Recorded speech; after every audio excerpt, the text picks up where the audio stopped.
Commander Vrel stood in the observation deck, all four of his eyes focused on the holographic display showing the survival zone.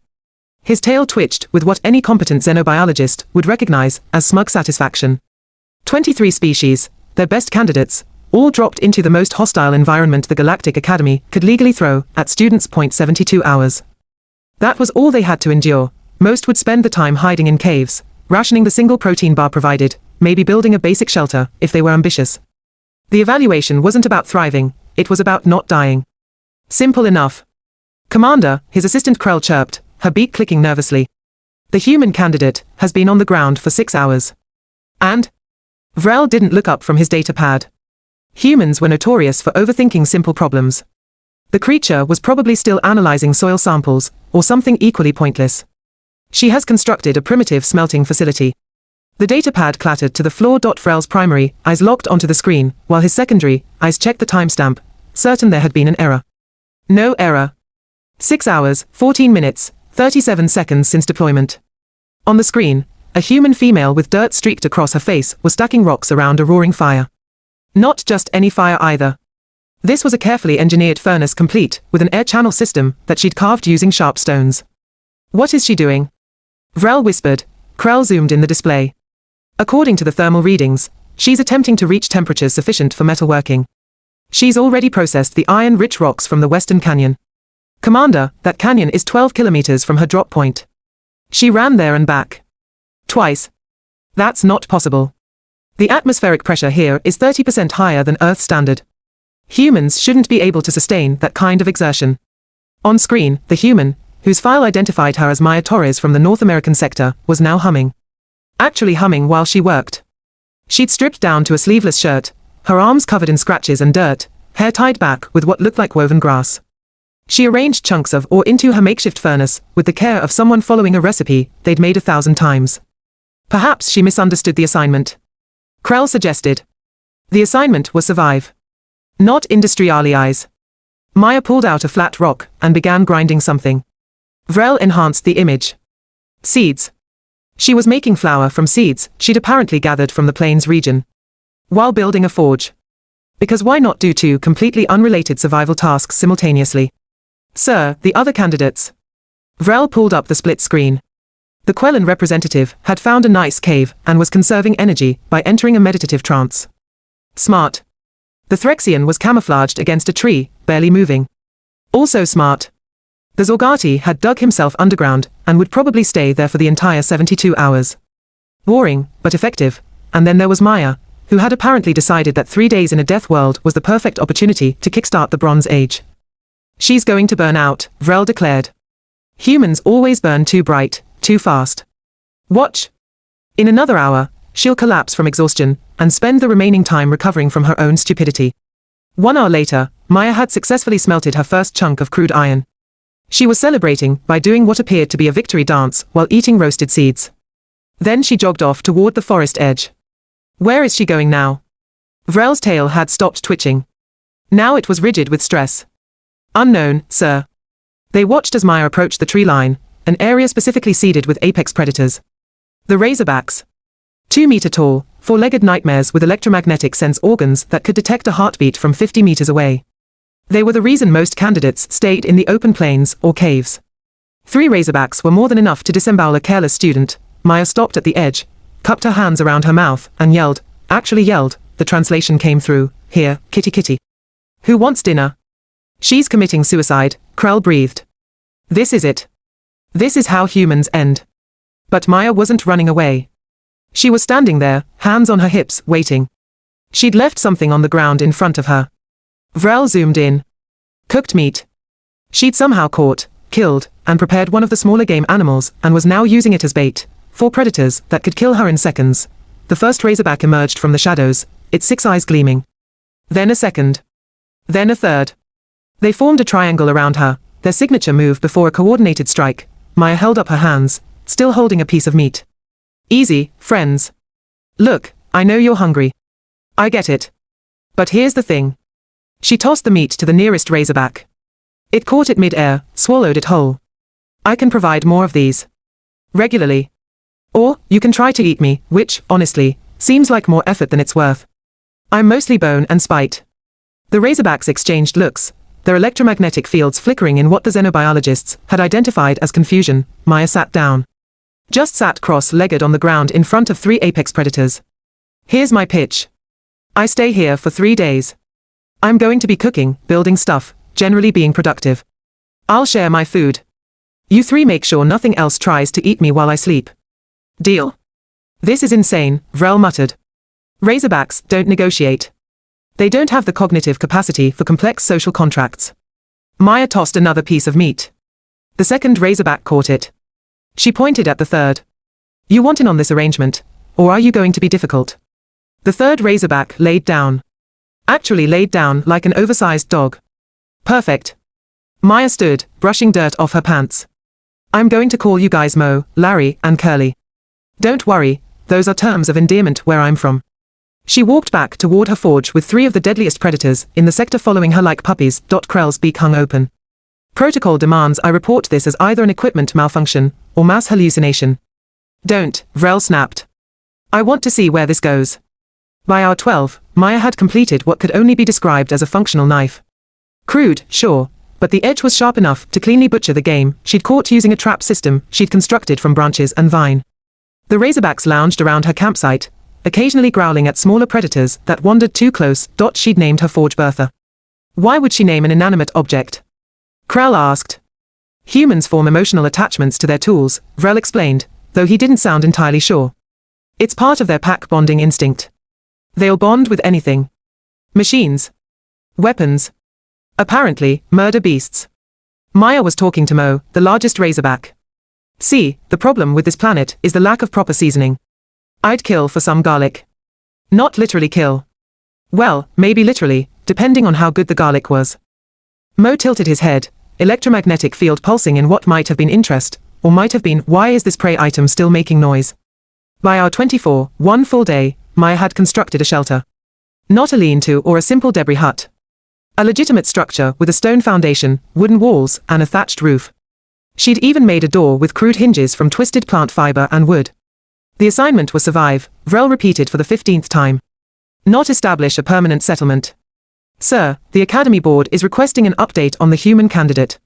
Tell them she's fine. Exceptionally fine. Thriving, even. Should I mention the forge? Or the domesticated apex predators? Absolutely not. Maya was now teaching the Razorbacks tricks. She held up a stick. Fetch. She threw it. Larry bounded after it, brought it back, dropped it at her feet. She rewarded him with dried meat from her growing stockpile. They are not domesticated animals. Vrel shouted at the screen. You've known them for 18 hours. Maya scratched behind Larry's sensory organs. He made a sound that the computer couldn't quite classify.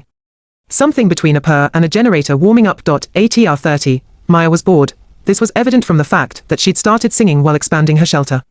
The translation software struggled with the lyrics, something about taking her horse to an old road or possibly a street. The context was unclear, but she seemed very enthusiastic about it. She'd also begun experimenting with pottery. Because apparently metalworking wasn't enough. Now she needed ceramics. How does she have the energy? Krell wondered. She's barely slept. 4 hours total. The rest of the time, she's been running around like her life depends on staying busy. Maybe it does, Vrel said quietly. Maybe this is how humans survive. Not by conserving energy, but by refusing to stop moving. By turning every challenge into a project. On screen, Maya had finished her first clay pot, and was now attempting to make a kill to fire it properly. Mo watched with what could only be described as fascination. You know what this place needs. Maya announced to her 3 predator friends. A garden. I'm going to start a garden. Who's with me? The Razorbacks, creatures that had existed as pure carnivores for millennia, stared at her. That's what I thought. Full support. Maya grabbed her iron knife and headed toward the plains. Come on, boys. We're going seed gathering. Again. Vrel checked the mission timer. 42 hours remaining. He had a terrible feeling this was going to be a long 3 days. BYR 40, Maya had successfully planted what she called a starter garden featuring 6 different species of edible plants she'd identified. She'd also improved her forge, adding a better bellows system made from animal hide and hollow reeds. The Razorbacks had stopped being surprised by anything she did and now just followed her around like a very deadly entourage. Sir, Krell's voice had taken on a panicked quality. The other examiners are asking questions. The Threxian proctor noticed that their candidate keeps hiding from the human's Razorback pack. Apparently, Maya went for a walk near his sector. Tell them it's under control. Is it, though? Vrel didn't answer, because Maya had just discovered the ravine system on the eastern edge of the survival zone. She stood at the rim, hands on hips, surveying the rocky terrain below like a general planning an invasion. Now that's interesting, she said to Curly, who had become her apparent favorite. I bet there's better minerals down there. Copper, maybe? I could really use copper. Iron is great, don't get me wrong, Bertha and I have a good thing going. But copper? That's when things get exciting. She wants to mine, Vrel stated flatly. She's been here less than 2 days, and she wants to establish mining operations. Maya began her descent, finding handholds with the confidence of someone who'd done this before. The Razorbacks whined at the edge, clearly uncertain about following. It's okay, guys. Stay there. Guard the fort. I'll be back in like 20 minutes. She was back in 45 minutes, arms loaded with rocks that had a distinct greenish tint. Copper ore. She'd actually found copper ore. This is perfect. Oh man, if I had more time, I could make bronze. Do you guys know how revolutionary bronze is? Probably not, you're apex predators, metallurgy isn't really your thing. But trust me, it's a game changer. She dumped the ore near Bertha and immediately started processing it. The sun was setting on day 2, painting the sky in shades of purple and orange. Maya worked by firelight, her face intense with concentration, as she extracted copper from stone using techniques that seemed part science, part witchcraft, and part sheer determination. ATR 50, the Academy Board demanded a live conference. Vrel stood before the holographic projections of 7 senior administrators, their various appendages crossed in universal gestures of displeasure. Commander Vrel, Senior Administrator Plix began, her scales rippling with irritation. We've received concerning reports about the human candidate. Multiple candidates have complained that her activities are disrupting the examination environment. How so? She's apparently created an industrial zone in what was supposed to be a pristine wilderness survival scenario. The noise from her metalworking is audible from 3 sectors away. Several nocturnal species candidates are unable to sleep. And then there's the matter of the Razorbacks. The Razorbacks are no longer a threat to other candidates, Vrel said carefully. They've been, neutralized. By neutralized, you mean she's turned them into pets? I wouldn't say pets, exactly. More like cooperative partners in a mutually beneficial survival strategy. Plix leaned forward. Is the human cheating? No. She hasn't violated a single rule. She was given no equipment beyond the standard issue. Everything she's created has been with her own hands using available resources. She's simply, well, very good at this. Too good. This examination is meant to test survival instincts under pressure. She's not under pressure. She's on vacation. On the monitor behind Vrel, Maya was indeed looking relaxed. She'd made a chair. An actual chair with a back and everything, which she'd positioned near her fire. She sat there, feet propped up on Larry's back, eating what appeared to be a stew she'd made in her pottery bowl. This is the best vacation ever, Maya told Mo. No deadlines, no traffic, plenty of fresh air. I should thank whoever designed this exam. Really, top-notch work. 10 out of 10, would survive again. Administrator Plix made a choking sound. The human is clearly having a psychological break, another administrator suggested. Perhaps we should extract her for medical evaluation. She's not having a break, Vrel countered. This is just how humans are. They don't have an off switch. You give them a problem, they solve it. You give them time, they fill it. You give them a hostile environment, they terraform it. In 48 hours. Apparently, yes. Maya stood up, stretching. All right, boys, I'm thinking tomorrow we should work on infrastructure. Maybe a water collection system. I've been drinking from the stream, but that's not sustainable long term. If I was staying here permanently, which I'm not, but hypothetically, I'd want a proper aqueduct system. She's planning public works projects, Krell whispered. Should that concern us? Everything about this concerns me, Vrel admitted. ATR 60, with 12 hours remaining in the examination, Maya made her biggest discovery yet. There was a cave system beneath the ravine. A large, complex network that would have been perfect for shelter. Most candidates would have been thrilled to find it on day 1. Maya found it on day 3, and was disappointed. Where were you 2 days ago? She asked the cave entrance. I already have a house. Now you show up. Typical. But she couldn't resist exploring. She grabbed a torch she'd made, told the Razorbacks to wait outside, and ventured in. The cave was massive, with multiple chambers and stable temperature. Ancient mineral deposits glittered in her torchlight. Okay, this is actually amazing, she admitted, her voice echoing. If I had another week, I could set up a whole operation here. Storage, workshop, maybe a library if I could figure out paper production.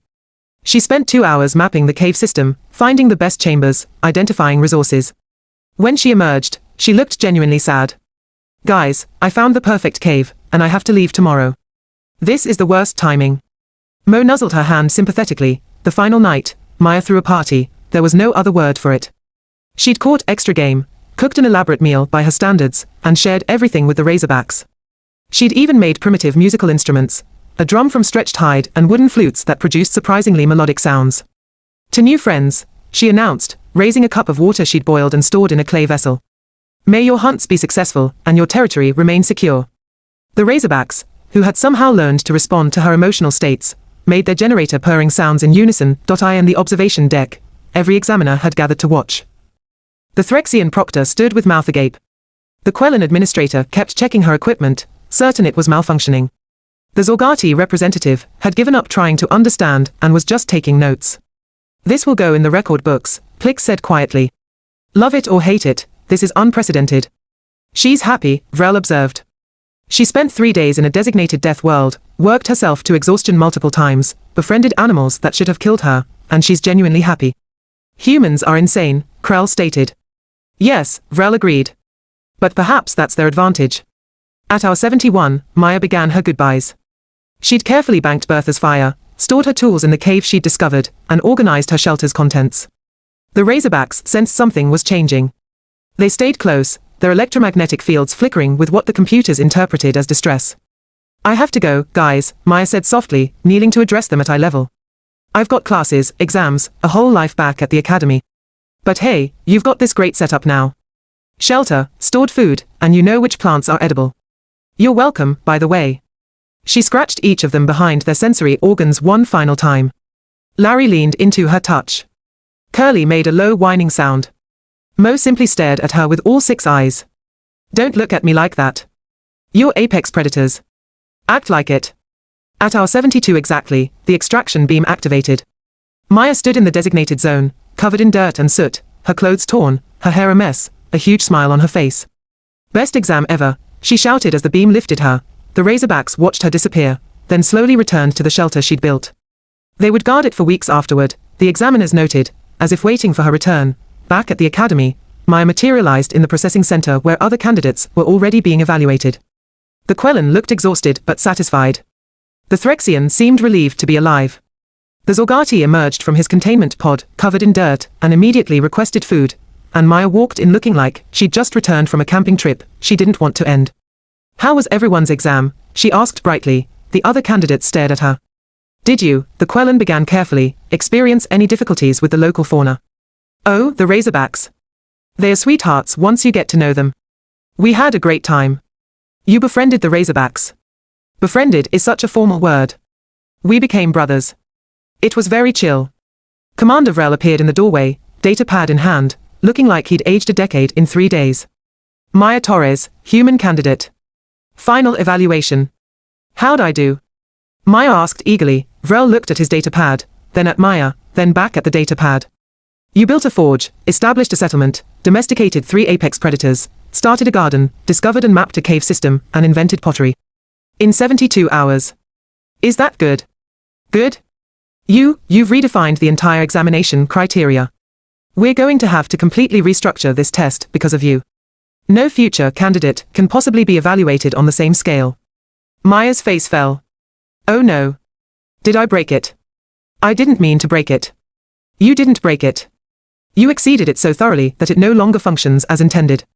Vrel sighed, a sound like air escaping from a pressurized container. Congratulations. Perfect score. You're the first candidate in Academy history to receive a perfect evaluation on the survival examination. Maya's smile returned, brighter than before. Awesome. So, quick question. Is there any chance I could go back? I left some projects unfinished, and I'd really like to check on Mo, Larry, and Curly. Absolutely not. Worth asking. As Maya left to clean up and attend her debriefing, Krell approached Vrel. Sir, what do we do now? Vrel watched the human disappear down the corridor, still cheerful, still energized, apparently ready to tackle whatever came next with the same terrifying enthusiasm she'd brought to a simple survival test. "We make a note in her file," he said finally. "Human. Handle with extreme caution. Capable of industrializing hostile environments when bored. Do not leave unsupervised for extended periods." Will that be sufficient? Probably not. But it's a start. Somewhere in the survival zone, 3 Razorbacks guarded an empty forge, waiting for their human to return. In the Academy archives, a new legend was born. And Maya Torres went to grab lunch, already planning what she'd do if they ever had a week-long examination. The galaxy, Vrel reflected, was not prepared for humanity, not even close.